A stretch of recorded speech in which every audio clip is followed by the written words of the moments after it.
বিসমিল্লাহির রহমানির রহিম। আসসালামু আলাইকুম, আদাব। আজকে আমি কথা বলবো খুব স্বাভাবিকভাবে। গতকালকে বিএনপি সন্ত্রাসীদের দ্বারা মর্মান্তিকভাবে নিহত মিটফোর্ডের সেই ঘটনা নিয়ে কথা বলবো। শনিবার হিসেবে বিদেশে নিয়ে কথা তেমন কিছু নেই, শুধু ওয়াশিংটনে গত শুক্রবারের সর্বশেষ বৈঠক, গতকালকের বৈঠকে কি হলো তা নিয়ে। তার আগে আপনারা নিশ্চয়ই শুনেছেন যে আমাদের মিডিয়ার মাধ্যমে যে মাননীয় প্রধানমন্ত্রীর কন্যা সাইমা ওয়াজেদ পুতুল, বিশ্ব স্বাস্থ্য সংস্থা দক্ষিণ পূর্ব এশিয়ার পরিচালক, বিশ্ব স্বাস্থ্য সংস্থা থেকে তাকে অনির্দিষ্টকালের জন্য ছুটি দেওয়া হয়েছে।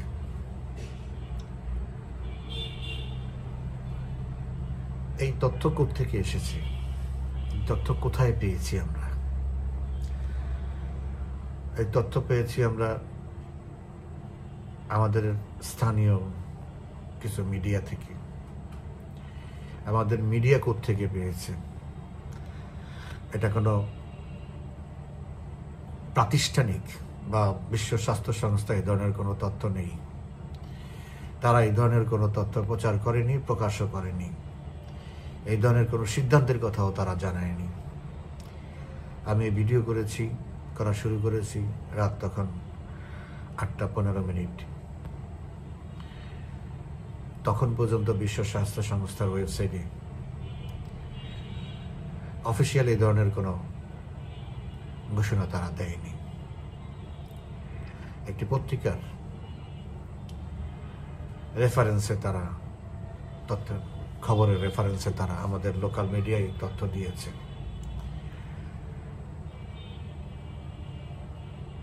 মিডিয়ার খবর সবসময় সত্য আর সবসময় মিথ্যা, এটাও ঠিক না। সাইমা ওয়াজেদ পুতুলের বিষয়টি একটি রাজনৈতিক বিষয়। রাজনৈতিক অসৎ উদ্দেশ্যে প্রতিহিংসায় বশবর্তী হয়ে তার পিছনে ইনুস লেগেছে। সেই অক্টোবর মাসেই বিশ্ব স্বাস্থ্য সংস্থায় সাইমা ওয়াজেদ পুতুলকে সরিয়ে দেওয়ার জন্য চিঠি দেওয়া হয়েছে। তারপর এটা নিয়ে অনেক কিছু হয়েছে, তারপর মামলা মোকদ্দমা হয়েছে, অনেক প্রপাগান্ডা হয়েছে বিভিন্নভাবে এই পদ থেকে তাকে সরিয়ে দেওয়ার জন্য। আমি তখন এটা নিয়ে কথা বলেছি, তখন ভিডিও আমি করতাম না। তখন আমি আমার ফেসবুকে বলেছি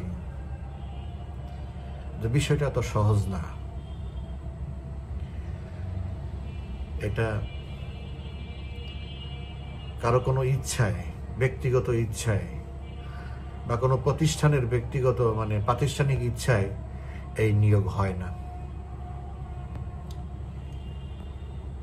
এই নিয়োগ হয় নির্বাচনের মাধ্যমে। দক্ষিণ পূর্ব এশিয়ায় যে 6টি দেশ আছে, এই 6টি দেশ এই সংস্থার ভোট দিয়ে এই পদটা তাদের প্রতিনিধি নির্বাচিত করে। এটা কোনো মনোনীত ব্যক্তি না, এটা নির্বাচিত ব্যক্তি। বিশ্ব স্বাস্থ্য সংস্থারও এই ধরনের পদে কাউকে অপসারণ ক্ষমতা নেই। তাকে অপসারণ করতে হবে যেভাবে তিনি এসেছেন ঠিক সেভাবেই। তার বিরুদ্ধে সেটাই অভ্যন্তরীণ, তাদের বিশ্ব স্বাস্থ্য সংস্থার অভ্যন্তরীণ হোক আর অন্য কোনো তার অভিযোগের কারণেই হোক, সেটা তদন্ত করতে হবে। আর তদন্ত বিশ্ব স্বাস্থ্য সংস্থা চাইলেও করতে পারে না।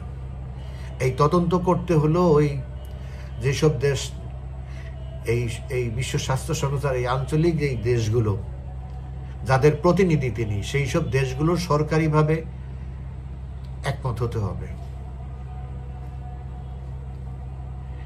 আমি মন চাইলো অমুকের বিরুদ্ধে একটা কমপ্লেন করে দিলাম আর সেটা নিয়ে তো তদন্ত শুরু হলো, তাহলে সারা জীবন তদন্তের মধ্যেই থাকতে হবে। একটা প্রসিডিউর আছে। তদন্ত করতে হলো সদস্য দেশগুলোর মতামত লাগবে। তারা যদি মতামত দেয় তাইলেই শুধু বিশ্ব স্বাস্থ্য সংস্থার মহাপরিচালক তদন্তের উদ্যোগ নিতে পারে। এক। দ্বিতীয় হচ্ছে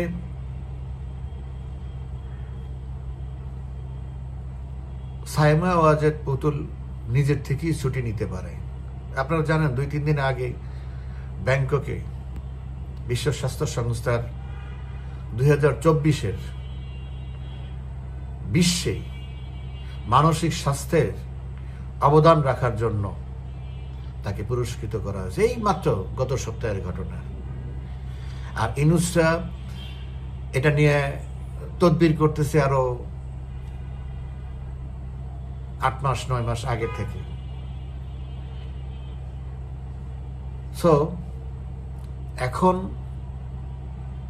এখন পর্যন্ত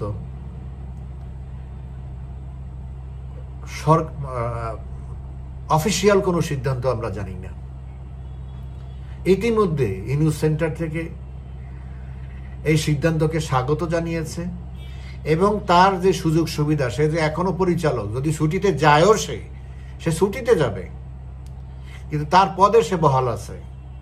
বিশ্ব স্বাস্থ্য সংস্থার পরিচালককে ওখানে সাইমা ওয়াজেদ পুতুলই থাকবে যতক্ষণ না পর্যন্ত তার মেয়াদ শেষ হয়, যতক্ষণ না পর্যন্ত সদস্য রাষ্ট্র থেকে সিদ্ধান্ত হয় যে কোনো কারণেই হোক তাকে পদ থেকে সরিয়ে দেওয়া বা উনি নিজ থেকে সরে যাওয়া। এ ধরনের কিছু না হওয়া পর্যন্ত উনি স্বপদে বহাল আছেন। ওনার জন্য প্রতিষ্ঠান থেকে যে সমস্ত সুযোগ সুবিধা, বেতন ভাতা যা কিছু আছে সবকিছু তার জন্য চলমান থাকবে। এখন প্রশ্ন হচ্ছে,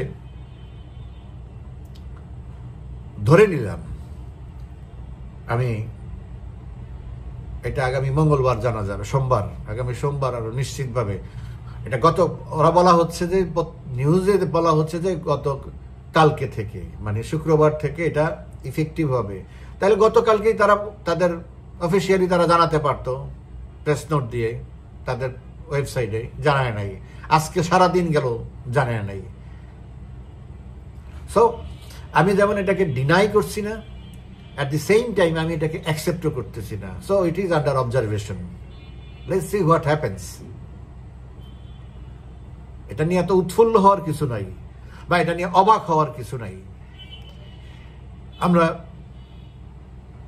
লন্ডনে মন্ত্রী টিউলিপ সিদ্দিকের ব্যাপারে দেখেছি, সেখানে এরকম শোরগোল হয়েছে, অনেক লেখালেখি, অনেক সেই পর্যায়ের কিছু এখানে হয় নাই। কিন্তু সঠিক তদন্ত করার জন্য, তাকে ক্লিয়ার করার জন্য টিউলিপ সিদ্দিক নিজে উদ্যোগ নিয়ে চিঠি দিয়ে উদ্যোগ নিয়েছে, তার তদন্ত করার জন্য বলেছে। স্যার লরি ম্যাগনাস প্রধানমন্ত্রীর এই বিষয়ক উপদেষ্টা তদন্ত করে তাকে ক্লিন চিট দিয়েছে, না তার কোনো পাওয়া যায়নি, কোনো ত্রুটি পাওয়া যায়নি। সেটা প্রমাণ করে, উনি ত্রুটিমুক্ত প্রমাণ করে তারপরে উনি পদত্যাগ করেছে। তো একই কাজ আমি ধারণা করি সাইমা ওয়াজেদ পুতুলও করবেন। যদি উনি সাময়িকভাবে কাজ থেকে, রেগুলার ওয়ার্ক থেকে যদি সরে দাঁড়ায়, সে পরিচালক ঠিকই থাকবে, কিন্তু সরে দাঁড়ায়, তাইলে উনি নিজের থেকেই এই তদন্ত করার জন্য, তার বিরুদ্ধে যে মিথ্যা অভিযোগ আনা হয়েছে তাকে মিথ্যা প্রমাণ করার জন্য তিনি হয়তো বলতে পারে, ঠিক আছে আমি চেয়ারে বসবো না তদন্ত শেষ না হওয়া পর্যন্ত। এটা তিনি করতেই পারেন এবং এটা করাই খুব স্বাভাবিক। তারপরে প্রমাণ হওয়ার পরে তারপরে উনি ফিরে আসবেন কিনা, বা উনি স্বেচ্ছায় টিউলিপ সিদ্দিকের মতো না, আমি এটা নিয়ে যত এত মানে ক্ষোভ, এটা আমার জন্য অত লুক্রেটিভ কিছু না, কিন্তু মানে আই মিন সাইমন পুতুলের জন্য বিশাল লুক্রেটিভ কিছু না, কিন্তু এটা একটা দায়িত্ব।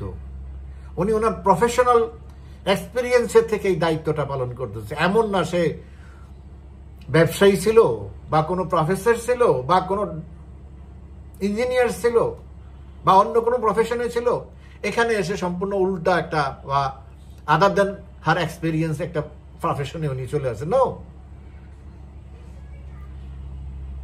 তার ক্যারিয়ারই এটা, তার পিএইচডি এটার উপরে, হার্ভার্ড থেকে শিক্ষাগত যোগ্যতা অর্জন করেছে এটার উপরে।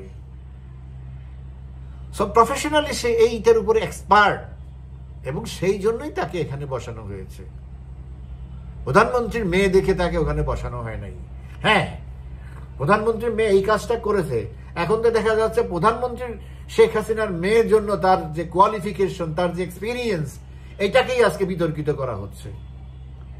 আজকে যদি সে প্রধানমন্ত্রীর মেয়ে না হয়ে যদি সে XYZ একজনের মেয়ে হতো, তাহলে তো তার যে কোয়ালিফিকেশন, সে একজন বিশ্ববরেণ্য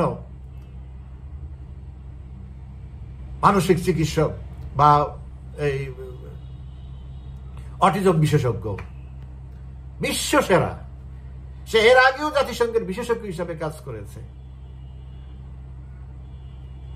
তো আজকে শুধুমাত্র প্রধানমন্ত্রী শেখ হাসিনার মেয়ে দেখে তার যে যোগ্যতা, সেটাকে আমরা আজকে বিতর্কিত করছি। Shame on them, those who are doing this.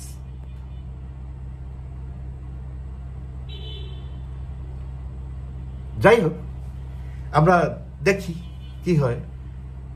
যারা উৎফুল্ল হয়েছেন তাদের জন্য বলছি, উনি দায়িত্বে আছেন। আর যারা অবাক হয়েছেন তাদেরকে বলছি, এগুলো কোনো বিষয়ই না, অবাক হওয়ার কিছু নাই, সহজভাবে নিতে হবে। ওনারা জানেন ওনাদের যোগ্যতা কি, ওনারা জানেন ওনাদের ত্রুটি বিচ্যুতি কি। সো তারা যেটা করছে, তারা এমন কিছু করে নাই অতীতে, এখনো না, ভবিষ্যতেও করবে না। বঙ্গবন্ধুর নাতনি বা প্রধানমন্ত্রী শেখ হাসিনা বা প্রধানমন্ত্রী শেখ হাসিনার সন্তানরা এমন কিছু করবেন না। আমরা যারা তাদের প্রতি শ্রদ্ধাশীল, আমার ভালোবাসা, মায়া, মমতা, শ্রদ্ধা সবকিছু তাদের প্রতি নিবেদিত, এমন কিছু করবে না যাতে আমরা কোনোভাবে বিব্রত হই। এই বিশ্বাস আমার আছে, আপনারাও রাখবেন আশা করি।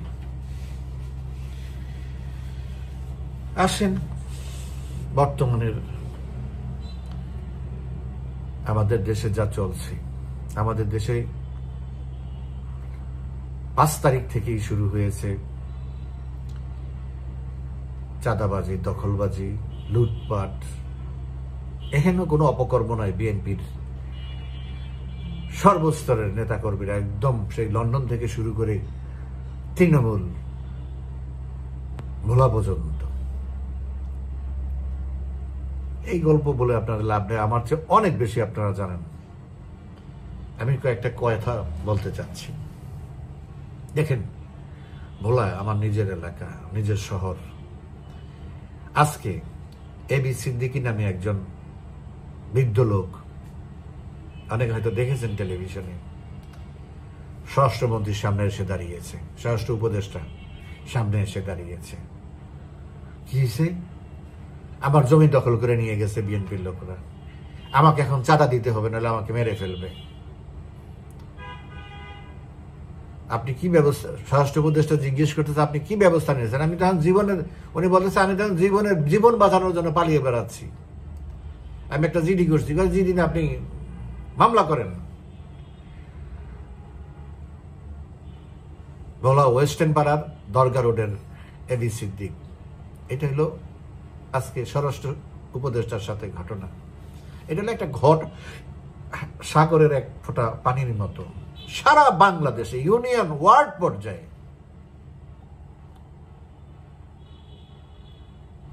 আজকে আরেকটা খবর দেখলাম, শরীয়তপুরের বাস বন্ধ করে দিয়েছে। কেন? পদ্মা সেতুর উপর দিয়ে শরীয়তপুরের বাস বন্ধ কেন? প্রতিটা বাসের থেকে প্রতিদিন 500 টাকা করে নেওয়া হয়, এরকম করে 40,000 টাকার মতো নেওয়া হয়। এখন ওই যুব দলের ফাহিম নামে নেতা একসাথে 5 কোটি টাকা দাবি করেছে, তা না হলে বাস বন্ধ করে দিবে, এবং বাস বন্ধ করে দিয়েছে গত 9 তারিখ থেকে। আজকে 12 তারিখ, 9 তারিখ থেকে শরীয়তপুরের বাস বন্ধ। যাত্রাবাড়িতে তাদেরকে ঢুকতে দেওয়া হয় না, 5 কোটি টাকা তাকে দিতে হবে এককালীন। গতকালকের মর্মান্তিক ঘটনা নিয়ে আমি কি বলবো আসলে,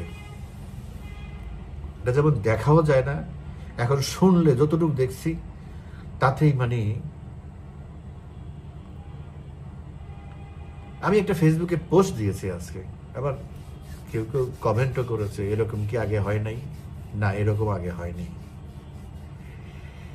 এরকম প্রস্তর যুগের পাথর দিয়ে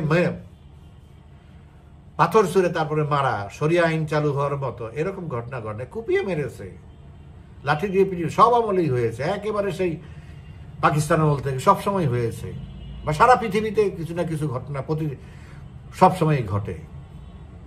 ওগুলোকে আমরা বিচ্ছিন্নই বলবো। এখন যদি বলেন আওয়ামী লীগের সরকারের কথা, হ্যাঁ হয়েছে, বিশ্বযুদ্ধের ঘটনা হয়েছে, আবরার বাহাদের ঘটনা ঘটেছে, কিন্তু ঘটনার পরে তাদের কাউকে রেহাই দেওয়া হয় নাই। শুধু গ্রেপ্তারই না, তাদের সাজা হয়েছে, মৃত্যুদণ্ড পর্যন্ত হয়েছে। তো যত ঘটনা আওয়ামী লীগ আমলে হয়েছে প্রত্যেকটার অ্যাকশন নেওয়া হয়েছে, সে কোন দলের তাতে কিছু যায় আসে না, এবং বেশিরভাগ ক্ষেত্রে অবশ্যই আওয়ামী লীগের কোনো না কোনো সংগঠনের ছিল, তাতে কেউ ছাড় পায়নি, কেউ ছাড় পায়নি।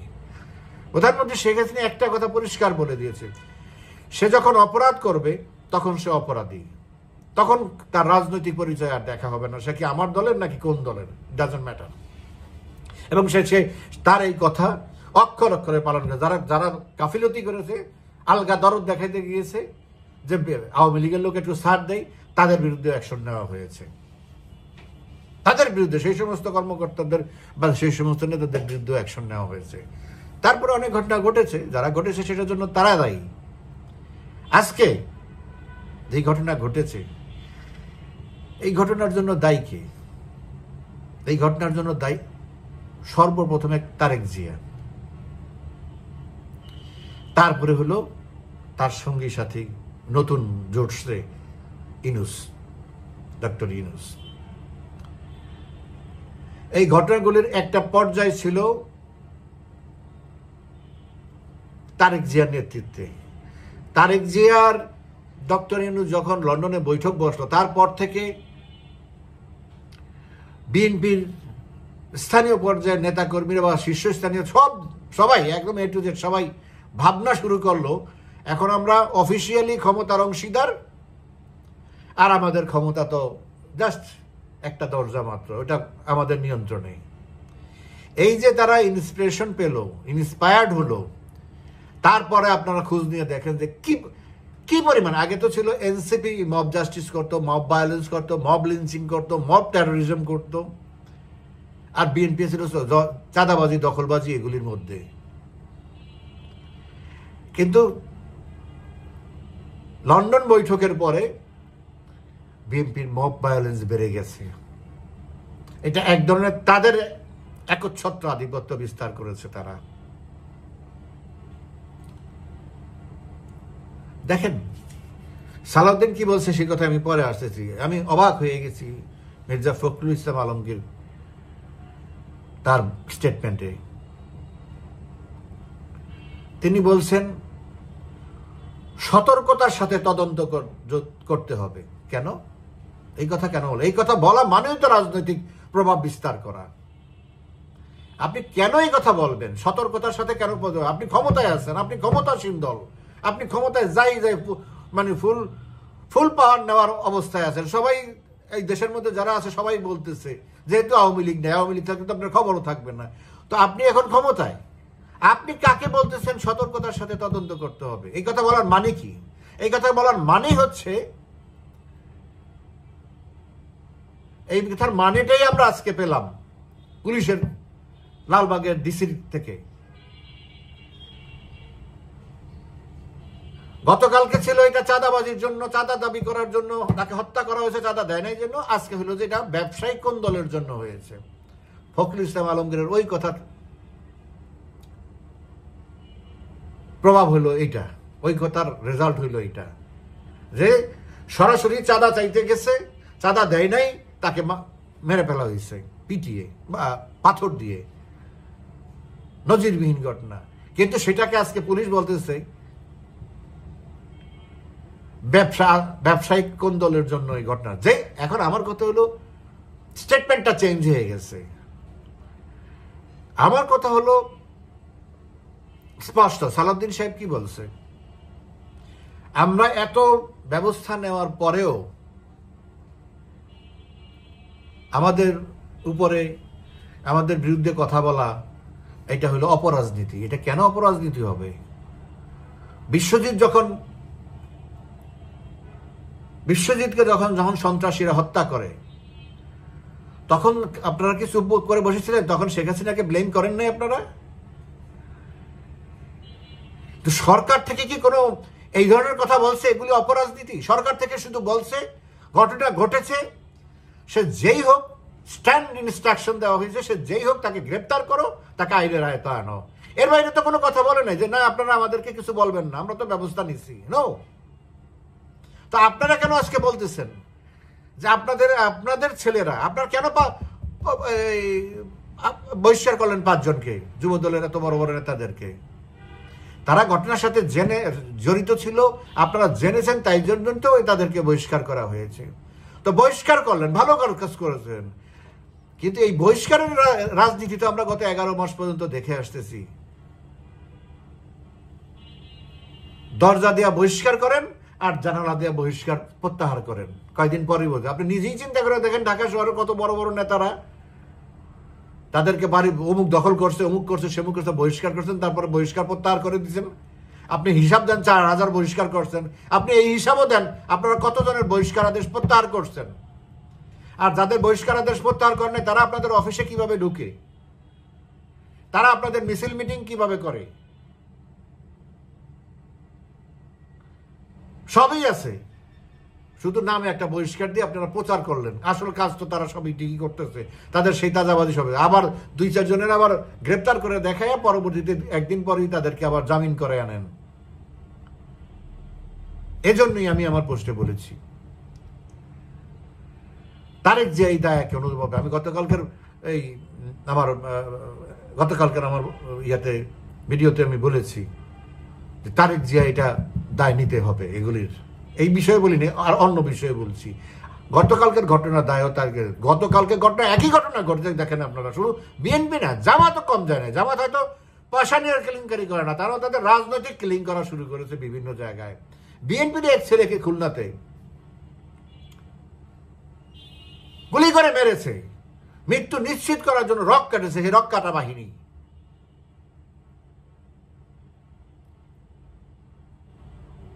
তার বিরুদ্ধে কি ব্যবস্থা নেওয়া হয়েছে সেটাও বলতে হয় এই দখলদারদেরকে। কেন তারেক জিয়া এটা নিয়ন্ত্রণ করতে পারে না সেটাও আমি বলেছি। নিয়ন্ত্রণ করতে পারে না এই কারণে যে তৃণমূল থেকে আরম্ভ করে সকল নেতাকর্মীরা জানে যে হাজার হাজার কোটি টাকা এই গত 11 মাসে লন্ডনে পাচার করা হয়েছে। এমন কোন ব্যবসায়ী আছে যে ব্যবসায়ী তাকে টাকা দেয় নাই বা দিচ্ছে না? তো তাদের দেখা হলো যে আমাদের নেতা কন্টেনার ভরে টাকা নিচ্ছে, আর আমরা পকেট ভরে টাকা নিলে সমস্যা কি? আমরা ছোট মানুষ, ছোট পকেটে টাকা নেই।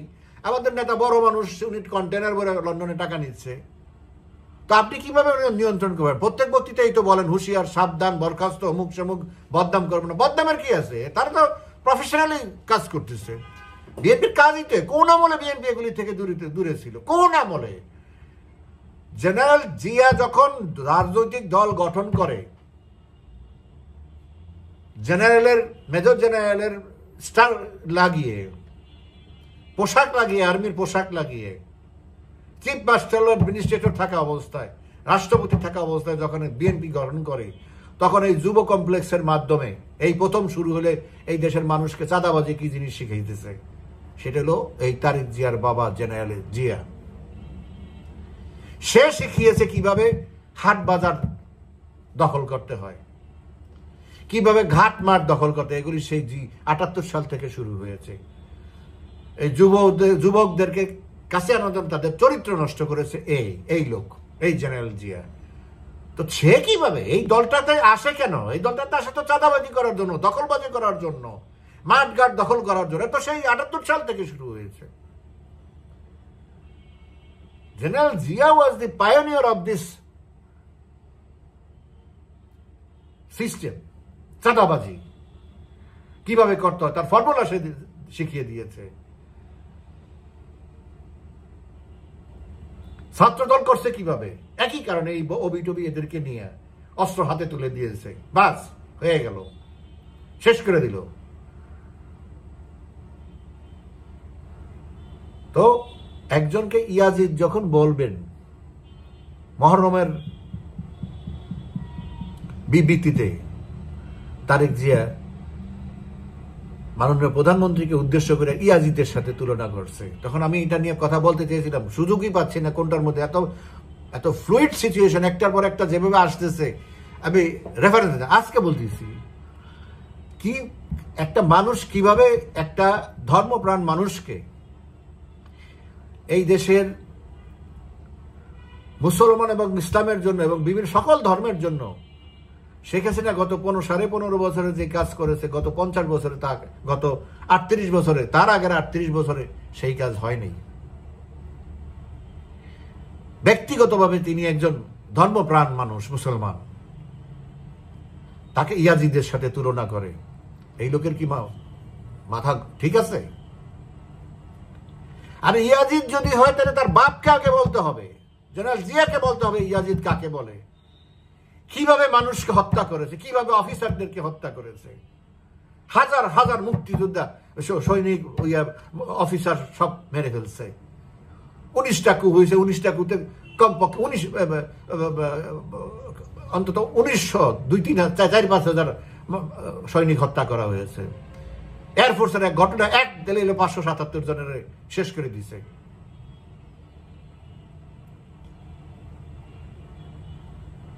ব্রেকফাস্ট টেবিলে বসে, সে তো কাটা হাতে বসে খাওয়া দাওয়া করতো, ব্রেকফাস্ট টেবিলে বসে নাস্তা করতেছে, সেখানে কর্নেল তাহেরের মৃত্যুদণ্ডের সিগনেচার দেয়। তার আগে হয়ে গেছে, মৃত্যুদণ্ড আগে দিছে, তারপরে মৃত্যুদণ্ডের কাগজে সাইন করেছে। খুনিদেরকে খুন করাইছে, বঙ্গবন্ধুকে তার পরিবার সহ জেলখানায় হত্যা করাইছে,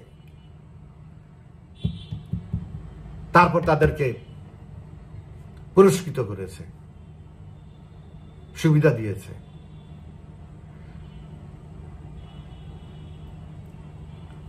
তারপরে 2001 থেকে 2006 সাল তারেক জিয়া তার মা আর জামাতকে নিয়ে যেই রাজত্ব কায়েম করছে, এটা ইয়াজিদকেও ছাড়িয়ে গেছে।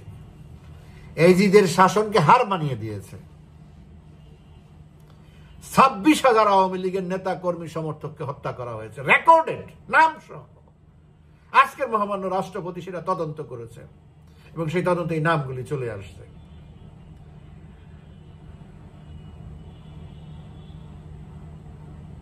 হিন্দু মুসলমান নারীদেরকে ধর্ষণ করেছে, সিরিয়াল লুটপাট, মানুষের পুকুরের মাছ পর্যন্ত নিয়ে গেছে। আর এইবার মানুষের পুকুরে তো মাছ নিয়েছে, এবার উন্নতি হয়েছে, মানুষের জমির মাটি কেটে নিয়ে গেছে। আর কি বাকি আছে? 2001 থেকে 2005 সাল পর্যন্ত মানুষের পুকুরের মাছ পর্যন্ত নিয়ে গেছে, এর উপরে আর কিছু থেকে না, পুকুরের মাছ পানির নিচ গেছে।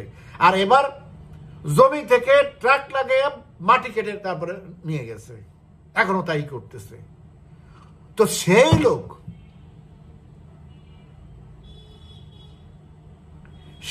যদি কোনো দল চালায়,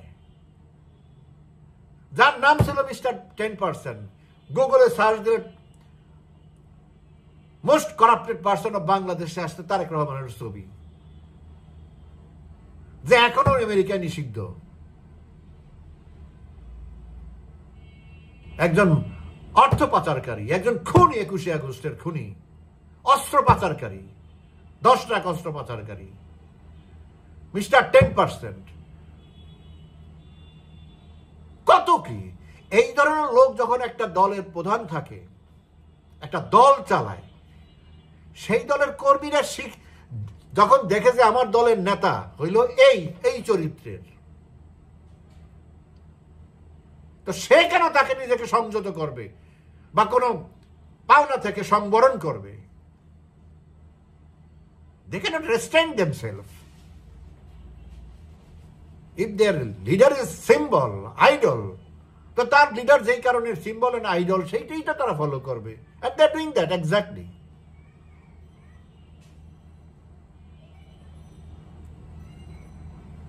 এই কারণেই বলছি তার পক্ষে সম্ভব না।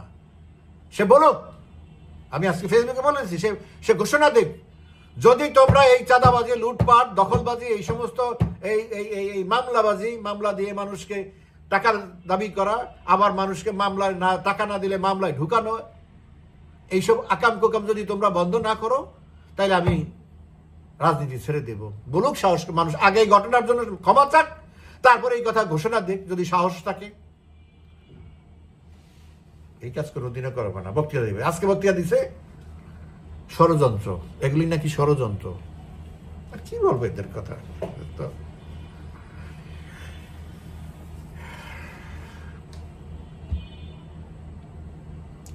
আজকে আর কথা বাড়াবো না, একটা কথা ছিল, কালকে কথা বলবো। ভালো থাকবেন আপনারা, ধন্যবাদ।